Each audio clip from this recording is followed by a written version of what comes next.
Freezing, a show set in a world where the world we know today has been invaded by an alien race known as the Nova. Normal means appear to be useless against this far more advanced species, and the only hope that humanity can possibly rely on is girls with big fucking titties. Freezing obviously has its priorities set in stone, but the abundance of absolutely outrageous fight scenes and ample fan service deliver exactly what you're looking for. And trust me, I know what you're looking for.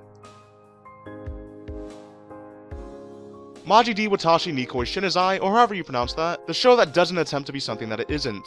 It has some fantastic over-the-top action, but the main part of the show is its plot! Actually no, I meant the characters. Yeah, the characters, yeah. Its characters are rather generic, but they play the part so well that you can't help but love this delightful show. It's simply difficult to not enjoy it, and with such a weird concept of having wars at school to determine your social status, it surprisingly entrances you with its ridiculous ideas and compels you to love it for what it is. Makan-ki, an action-based supernatural school life series that follows around Takeru, who's just entering into his first year of 10B high school being co-ed. And of course, with a plot such as this show was made to simply focus on the plot. Said plot was mainly introduced with brilliant fight scenes that magically rips apart the girls' clothes, revealing plot that you'll have to extensively research to even understand. Now get out there, fellow scientists, and solve this reoccurring mystery surrounding this bizarre plot. You're our only hope. Ben 2, a show that deserves praise for not straying from its utterly ridiculous concept. This show delivers greatness that other shows can't possibly match by having magnificent over-the-top parody fights that blow away any expectations of boredom. These fights tend to occur over discounted food items, but don't fear this absurd concept, because Ben 2 is one of the most intense and entertaining shows I've had the pleasure of watching, and you should definitely watch it too. Pun intended. After the villain is finally defeated, what does the hero do? Where's the hero go? What becomes of the hero? These are questions that are rarely ever answered, but aesthetica of a rogue hero is this entire premise. And now, harem main characters tend to be weak and rather irritating, but this anime introduces a refreshing character by the name of Akatsuki who does whatever he wants by using all of that manly pent-up testosterone. He charges in head first and challenges the plot that is usually ignored by other harem MCs, and it's a wonderful premise that is a breath of fresh air that anyone can easily appreciate. Razio plus Vampire, a more or less typical ecchi harem that's main twist is that it revolves around our wimpy human main protagonist Skune, who ended up at a high school meant for monsters and supernatural creatures. Now, Razio plus Vampire has an abundance of plot, like a lot, excessive amounts of plot. Now, while that isn't particularly a bad thing, it focuses more on that than the interesting concept of attempting to survive in a school of monsters. Even though that disappointed me, the characters are all very addicting. They kept the anime fascinating enough to keep you constantly entertained. Aria the Scarlet Ammo's plot is set in a school that grants special students permission to take up missions and engage in combat using weapons. So you have talented snipers, gunmen, sword masters, and special ability users produced by the school. Our protagonist Kinji, after an unfortunate incident, has decided to quit the combat division and live a normal life when suddenly he gets involved with a killing incident. A girl falls from the sky and activates his Ero super mode. Now with the flat-chested Aria and other friends, they set off on a new course of his life, also known as the harem route, with tits.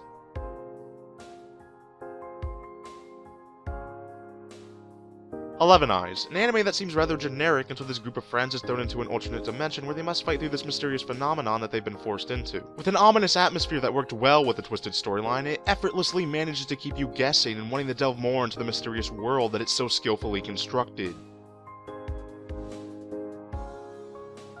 Familiar of Zero is an anime that follows around our main character Saito, who was summoned into this unknown magical world to be a girl Sunjone's familiar. Of course, all the other girls in the academy are attracted to him for no reason, so fan service galore, but putting aside the fan service, the actual romance plot excuse me. The romance was intriguing and actually had the main character pick one of the girls for once, but it lacked much necessary depth, but I still thoroughly enjoyed it from its comical moments to the immensely awesome action sequences and remarkably overdramatic moments. It just appealed to a lot of different interests. Sakan no Quasar is about a Russian exchange student named Sasha who is a quasar. A quasar is a person that can control certain elements, and Sasha can control the element iron. A quasar's source of power is called Soma, or in other words, breast milk. Yeah. So how else is he going to power up? By sucking on the boobs of some of his classmates, of course. This anime has an overwhelming amount of boobs and fan service, and those who are not yet ready should not watch it. But if you do think you're ready for the onslaught of etchiness that Sakan no Quasar has, watch the uncensored version. For science. Of course. Science. Science.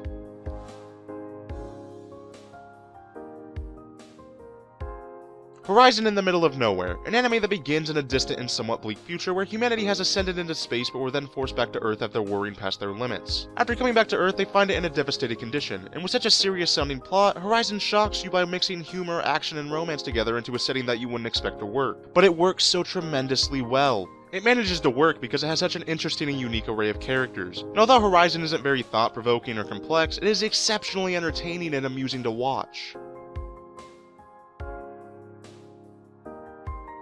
So, I Can't Play H is about the usual cliché boy meets fantasy girl story, but while lacking an even somewhat special story, it's still got something that many other shows lack, and that's a great array of characters. The characters all had different ranges of personality that easily drag you through the journey of So I Can't Play H. Also, massive amounts of plot that is very intriguing because, well, plot, do you really need another reason?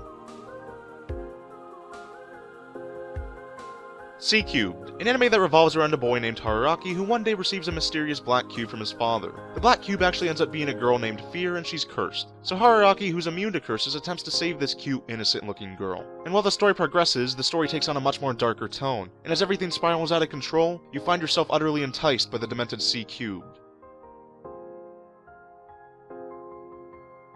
Campione is a story where a 16-year-old boy went on an adventure and ended up slaying the god of war in Mortal Kombat, thus became the 7th and youngest Campione, and now he has to stop the evil workings of other troublesome gods alongside with his companions, also known as a motherfucking harem. Campione set itself in a supernatural theme and succeeded in combining different elements along its progression. The plot was superb and gives its viewers a whole new experience. That plot.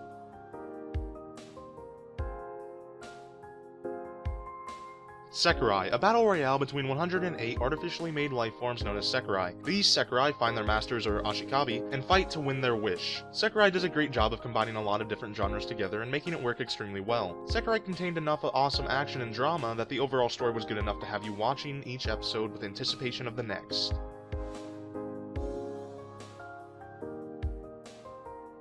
Zombies, ass, and tits. What more could you ask for? That's like 90% of every nerd's wet dream. It's only 50% of mine, but it's missing something.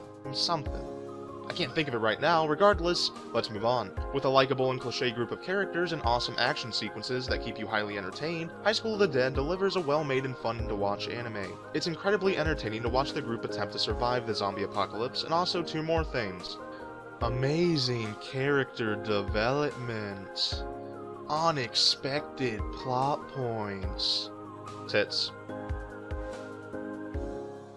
Strike the Blood is about our slightly stupid main character Kojo, the 4th progenitor who has recently become a vampire. He lives on an island near Tokyo where mythical and magical beings can live in peace with humans, and he has only recently obtained these insane powers from the late 4th progenitor. And during the series, he must learn how to master his new destructive powers while being watched over by the Lion King organization's cute Yukina. These two's interactions truly make the show fantastic. Of course, the interactions with the other girl leads is entertaining as well, so adding that all together with the fan service and the supernatural elements makes for a splendid show.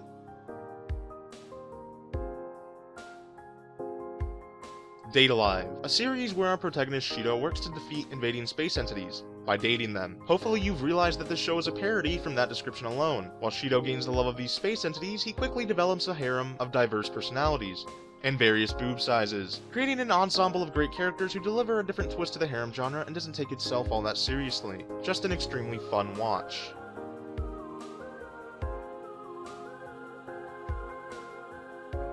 Vengeance.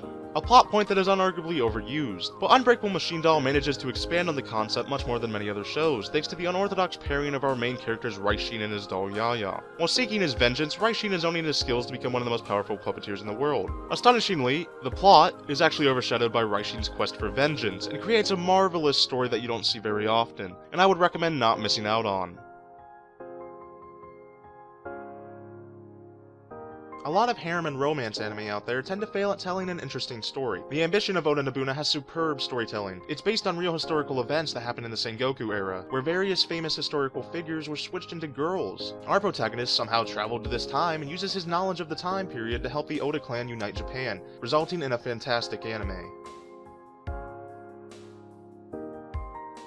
The basic premise of Samurai Girls is that our typical main harem lead can transform girls into master samurai by kissing them. So, not exactly the most original of concepts, but it's brilliantly executed with excellent satisfying results. Set in an alternative future of Japan where old traditions mix with modern technology, you find yourself entranced without difficulty by the captivating world that it fabricates. The unique artwork is also of note because of its distinctive style and stunning amount of great detail. Samurai Girls truly gives you an uncommon experience that you won't find with many other shows.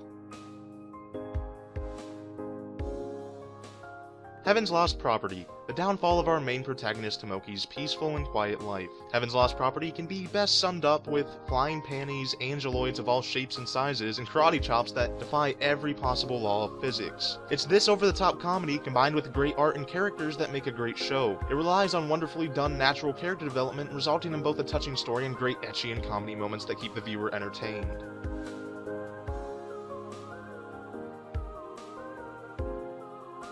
Set in the near future, the story revolves around powered exoskeletons called Infinite Stratos, an advanced piece of technology that is more powerful than any other existing weaponry, but they can only be operated by girls. Because of this, society and the world has to adapt so that females are now the ones in authority. But all of that changed when the Fire Nation attacked.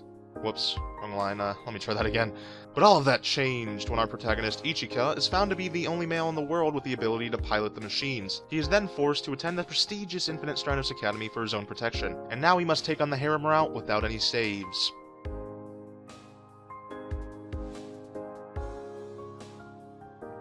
Is This a Zombie? An anime that is based off its own complete outrageousness. With numerous wild and crazy concepts crammed into one anime, it still somehow manages to tie it all into a very neat comical package. It seamlessly incorporates all its content into a coherent and flowing story that repeatedly blows you away with its absolute ridiculousness. Is This a Zombie is one of the most hysterical anime in creation and deserves to be watched by every anime fan.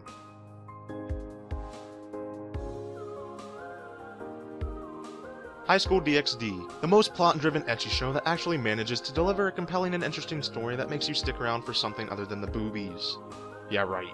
With a unique story where our main character Issei is murdered and then later reincarnated as a devil by his beautiful upperclassmen, he now fights an almost unwinnable battle to have his own harem and defeat angels that wish to destroy him and his clan. A plot-driven show that keeps you glued to the screen. Ah, who the fuck am I kidding? Tits!